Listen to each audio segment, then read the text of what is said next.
everyone. Welcome to the RDR Celebrity Show.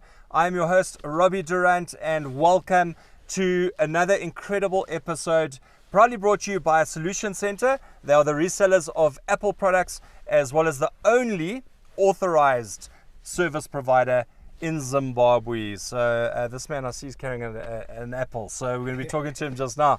But 3 distribution shops in Harare, the main one being here at 118 Enterprise. Make sure you come down for your repairs of Apple products, as well as all their incredible products they've got here. It is a shop where you walk in and you know you're going to have to get something out of it. And then there's one in Bulawayo as well. So proudly brought to you by Solution Center is the Audio Celebrity Show. Right, this show is about acknowledging celebrities, acknowledging people who've done well in their careers, as well as obviously people who are doing well after their careers. And that's why we have called it the Audio Celebrity Show.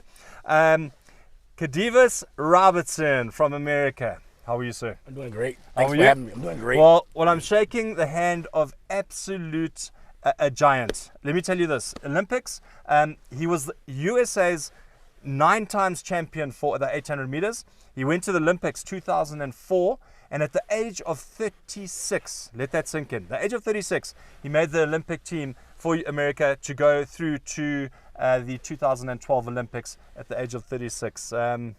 How's the body feeling now? You know how it is. Once you get a little bit older, you can feel it a little bit more, but hey, I'm still moving around, so I'm happy about that.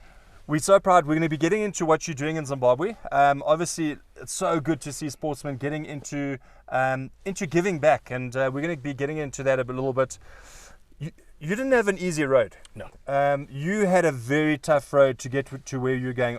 Would you be prepared to share a little bit of that? Yeah, you know, I come from the inner city in Fort Worth, Texas, and so it was a challenge because a lot of kids and a lot of people from where I'm from didn't make it out. But I got into sports, and I was lucky enough to have good coaches and teachers and mentors that really believed in me and poured into me. And so I just listened to them, and I kept playing, and you know, I was fortunate enough to go to university. And to be honest with you, when I first went to the university, I didn't really dream of being able to make the Olympics. And I didn't dream I'd be here in Zimbabwe, you know, but after I stayed with it for a while, things just happened. I kept praying, kept pushing forward, kept believing. And then one thing after another, I started, you know, being able to get a little bit better. And by my senior year, I won the NCAA championship, which is our collegiate system. Wow. And then from there, it was just kept the momentum going. I want to still dig a little bit further into your past, and obviously your growing up. It was difficult. I mean, you know, kind of going through alcoholism, drugs. Tell us a little bit about that, and just the mindset to get out of that. You know, so my mom was an alcoholic. So I was misfortunate for that, but my stepdad was awesome. So I was kind of lucky in the sense that I did have a stepfather that was really good. Wow. Yeah. But my mom, it was tough, and the neighborhood we was in was really poor. I mean, like, you know, we didn't have a phone, we didn't have a car. You know, my parents borrowed money every month, literally every month, so that we could have food and stuff like that. There were some winters and summers we didn't have AC or heat and all those types of things. So, but you know, the thing about where I lived at, the area I lived in, everybody was poor. So it wasn't like I felt more poor than anybody else, right? Yes. So I didn't feel like I was worse off than anyone else, but it was just the reality, right? But we've always told that if you stay in school and work hard, you know, stay in school, Absolutely. then good things can happen. And so that was my main focus at the time because, you know, when you're around those types of influences, sometimes you can get caught up in them. Yeah. And sports and academics was a way for me not to get caught up in those things. Well, let me tell you that Khadevis then went on to 2004, the Olympics. That experience must have been incredible as your first one. It was funny because I was in Athens, Greece, so in an amazing place. And I tell the story about how one of my close friends, when I first went to TCU, he came from a nice neighborhood. I came from more of an impoverished neighborhood. He was white, I was black. He was more conservative. I was very more liberal. He used to blast Rush Limbaugh, and he's kind of like Tucker Carlson. He used to blast that in the dorms back in the day, right? Oh wow! And we would just get into it because we were so opposite. And the coach at the time called us in. He said, "Listen, I don't care who's a superstar. I don't care if you're a walk-on. I don't care if you're conservative, a liberal, black, white. I don't care. You guys are all on the same team, and y'all have to find a way to become teammates." And lo and behold, in 2004, that guy who's Ash Husenlob, he came to the 2004 Olympics in Athens, Greece, to watch me compete. Oh, wow. Yeah. Wow. Yeah. Well, there we go.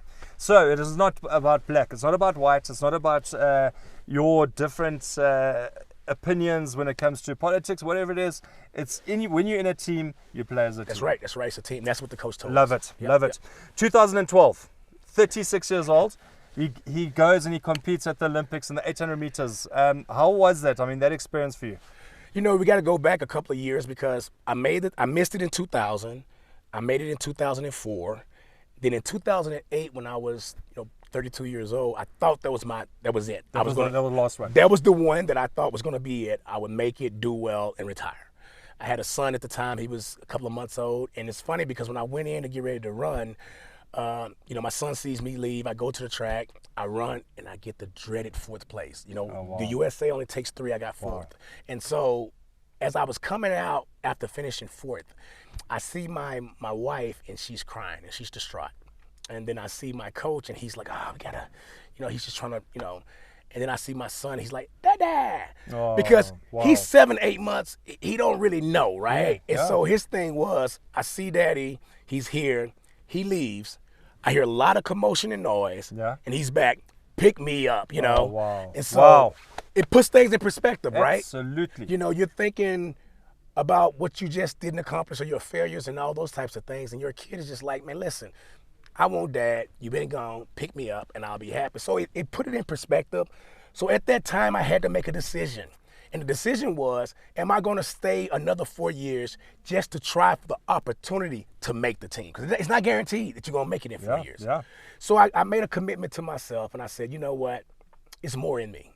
And if I would have retired then, I would have spent the rest of my life kind of, resenting it. Yeah. Right? So I said, let me at least try. Should I have? Yeah. And so I did that. And then those 4 years came, and I learned, sometimes in life, the hard-hit failures we have in life is God's way of telling us we can do better. Wow. See, sometimes we fail because we need to learn something in that failure to do better later on. Wow. But you won't know that until you go through it. It's like being in a relationship or something. You have to break up or get a divorce, or the person leaves you. And you would have never left that person. But God or the universe made it happen. Or a job. You hate this job. You don't want to keep doing this job. You'll never quit it. So they fire you. And you're thinking, oh, I got fired. But then you find something better. Yeah. That's the universe thing. So sometimes in life, these things have to happen that seems bad. You have to go through the growing times. You have to go through this period in which things don't look like they're going the proper way. Absolutely. To find what you really want to find out. And that's what happened to me. It was like, looking back, I needed to not do well in 2008 because I needed to go another 4 years to learn the lessons that's carried on for me for life now. And at 36, guys and girls, just imagine that at 36, and he made it into the Olympics. I mean, just incredible stuff. Do you do life coach? Are you a life coach as such? Because let me tell you, your inspiration and your mindset is just on another level. Yeah, I do life coaching, and the reason I do it is because I truly believe that the universe or God or whatever you believe in put us all here for a purpose. I believe that. I just believe there's this water, the grass, our hair, nothing's here for no reason. Nothing in the world. So if there's nothing here for no reason, that means we can't be here for no reason. That means we're here for a reason. Absolutely. So I got blessed in being able to travel to the Olympics and travel around the world. I've been everywhere. And sometimes I go places, even here in Zim, I love it here, man. And I just sit back and I just watch and I just look and I try to find out what makes this person so special? What makes them successful? What makes them happy and them not happy? I look at those things and I ask questions, I talk to people. And I've been blessed enough to get answers to those things. So when you ask if I was a life coach, I am, because when I'm traveling, when I'm going places, when I'm interacting with people, I'm learning stuff from them. Every day. Every single day, from every situation, from the richest of the rich to the poor of the poor, to the people who's sick and dying, to the people who's healthy. I'm telling you, that's what life's about. And sometimes we get so caught up in just working. It's just so caught up in what everybody else thinks, and so caught up in trying to get, that we forget to understand that this is life. And we can enjoy even during the times in which things are not, like right now, I have a little sniffies, right? But I'm excited to be here. I can focus on the sniffies, or I can focus on where I'm at. Absolutely. Wow. But we need sometimes a messenger. Does that make sense? We need someone to kind of wake us up to get us to understand and to relate to those things. And that's what I feel like I do. Pick up your bags and keep pushing. Oh, yeah. Absolutely. Oh, yeah. Right, you're doing fantastic work now in Zimbabwe. Tell us a little bit about why you're here and what you're doing. Yeah, so I came in 2019. I was with a different project with the U.S. Embassy and the State Department.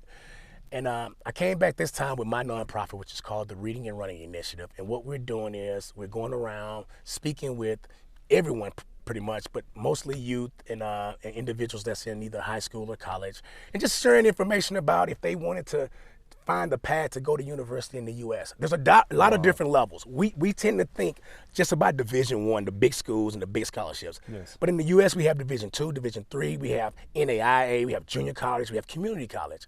Sure. And sometimes Right, it's easier to get into those universities and those colleges and to get a scholarship or a sponsorship to those than it is the big ones, because it's hard for even Americans to get into the big schools, you know.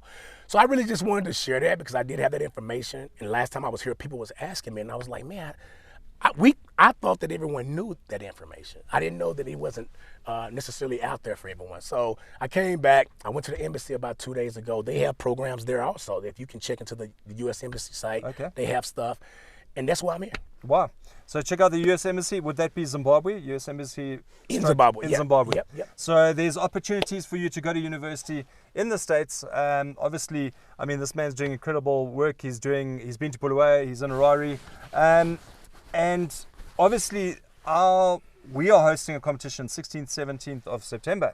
The Olympic men's qualifiers for rugby. Now, I mean, that's massive for rugby's getting bigger and bigger. Obviously, not as big as American football right now, but it's slowly, the sleeping giant is waking up. What inspiration have you got for the Zimbabweans here that are obviously competing? How important to go to the Olympics is it? I mean, how special is it? I'm going to be honest with you. I think it's you cannot match the Olympic movement. And the reason is it's the only event on the face of the earth where you have every country in the world in one place for something positive that's both men and women for all different disciplines. So what do I mean by that? The Olympics itself is not just track and field. It's not just swimming. It's not just basketball. You have Lord knows how many different sports.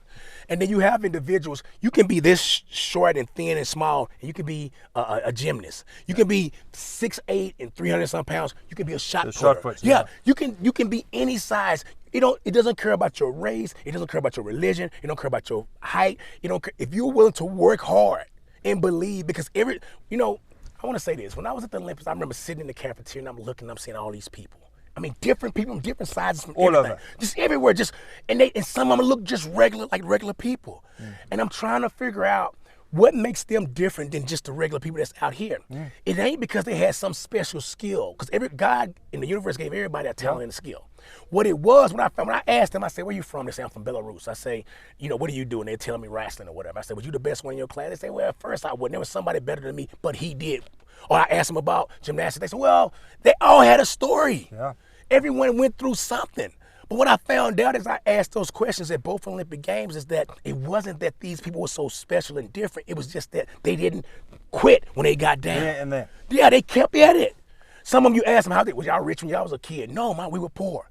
My dad was abusive. My mom was alcoholic. Whatever the story was, they had something. I went through depression. My parents got divorced. Whatever. But they was able to say, you know what? I went through this, but I'm going to prove that God gave me something. Some of them feel like the only thing I'm good at is shooting the basketball. The only thing I'm good at is playing basketball. If God gave me that, I'm going to honor that by doing. I'm not going to look at all the setbacks and stuff. I'm not going to look at what I don't have. Exactly. I might not be good at all these other things. I might not be rich. I might be the most handsome guy, the most pretty girl. I might not have the best whatever. But you know what? God gave me the opportunity to do a backflips and stuff. You know what I'm gonna do? I'm gonna honor that by doing the backflips the best I can. And if I keep doing that, who knows? And a lot of them they landed in the Olympics because they had that mindset. Well, perfecting your trade of what you're good at. And you've all been given that certain trait that God's given you to make sure that you can get over the line. There's a key saying, be stronger than your excuses. That's right. That's it. Right. Just one more thing. I'd like you maybe to tell our listeners out there, people that are doubting themselves, people that are going through a tough time. Can you talk to the camera? Just tell them, give them some inspiration from Olympian times 2. You know, I tell everybody this. I tell everybody that the universe and God gave everyone talents, right? He might not have given everyone 1,000. He might have gave some people 5 opportunities and 5 talents, and other people 3 opportunities and 3 talents. But the point is, you have some talent and some gift. And what we have to do is we have to recognize our talent and gift. We have to nurture it, right? We have to multiply it, and then we have to share it.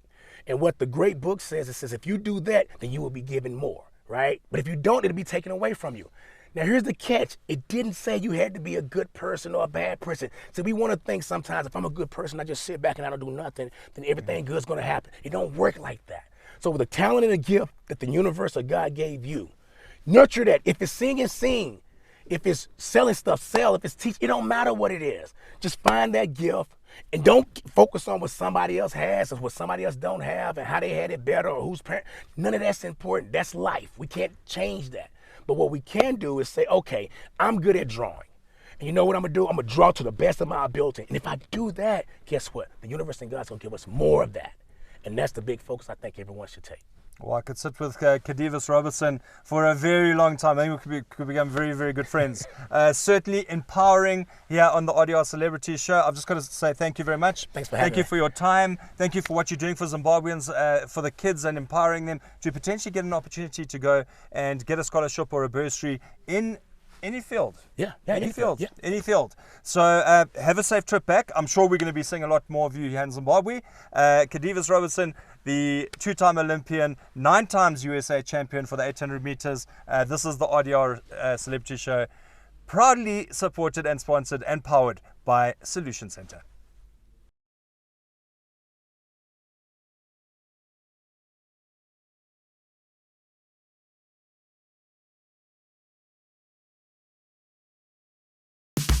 The RDR Celebrity Show with Robbie Durant. Every week, interviewing local, national, and international celebrities. Proudly powered by Solution Center.